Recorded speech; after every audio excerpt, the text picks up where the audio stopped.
یہ رنگ و حالت گھوڑے کی دیکھ کر اوپر سے اتر پڑے اور اس کی باغ ڈور پکڑ کر آگے چلے، مگر زمین اس قدر تپ رہی ہے اور یہ معلوم ہو رہا ہے کسی نے تاوے آہنی کو گرم کر کے رکھ دیا ہے۔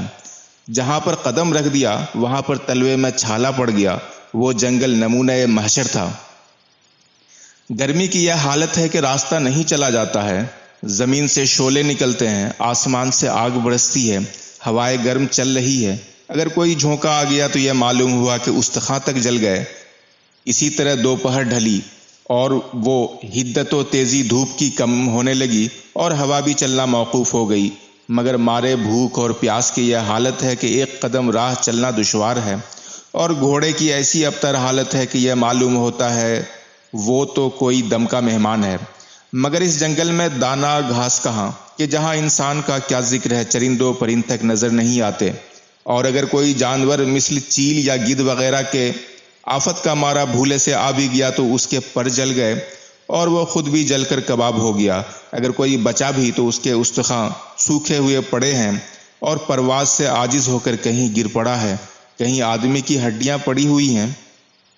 معلوم ہوتا ہے وہ یہاں آ کر مارے بھوک پیاس اور گرمی کے مر گیا ہے۔ کہیں درندوں کی ہڈیاں ہیں، کہیں اژدہے کے رہنے کے غار ہیں، کسی مقام پر غولوں کے قیام کی جگہ ہے، بڑے بڑے غار ہیں، سوائے ان چیزوں کے وہاں کوئی رہنے کی جگہ نہیں ہے، یہاں تک کہ آفتاب برنگ زرد لرزاں و ترساں آشیانہ مغرب میں پنہا ہونے لگا۔ لیکن داؤد اور یعقوب کو یقین تھا کہ اب آگے جانا یا پیچھے جانا مزید گمراہی کے سوا کوئی معنی نہیں رکھتی۔ انہوں نے اپنے بدن پر چادریں اور بھی مضبوط لپیٹ لیں، آنکھ منہ سب ڈھک لیے اور گھوڑوں سے اتر کر انہی کے موہوم سائے میں پڑ رہے۔ زوال کے وقت ہوا تھمی، غبار آہستہ آہستہ گرد و پیش کی جھاڑیوں پر جم گیا۔ اب سب کچھ دکھائی دینے لگا، لیکن دیکھنے کو کچھ نہ تھا، اس معنی میں کہ اس دشت کربت و غربت میں راستہ نگہ دیدہ تصویر سے زیادہ نہ تھا، لیکن انہیں اتنا معلوم تھا کہ ہمیں جنوب مغرب کی سمت جانا ہے، جنوب زیادہ اور مغرب کم۔ شمس غارب ان کے سامنے تھا، لہٰذا وہ بآسانی اپنی سمت کم و بیش متعین کر کے روانہ ہوئے۔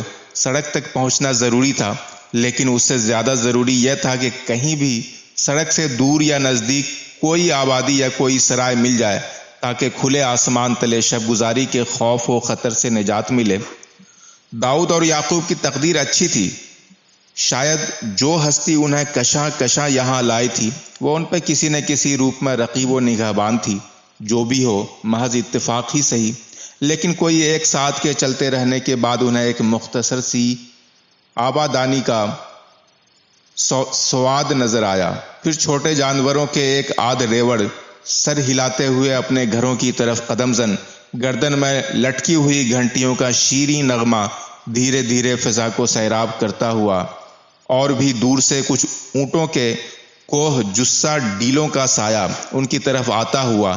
یہ مناظر ان کی آنکھوں کے سامنے یوں گزرے گویا وہ خواب میں ہوں، اور ابھی آنکھیں کھل جائیں گی تو وہی لق و دشت و ریگزار ہوں گے اور ان کی بیچارگیاں ہوں گی۔ ان کا رہبر تو ہنس بھی رہا تھا اور رو بھی رہا تھا۔ راستے کے جوخم سے واقفیت اسے اپنے نو آمدہ مسافروں سے بہت زیادہ تھی۔ باقی آئندہ۔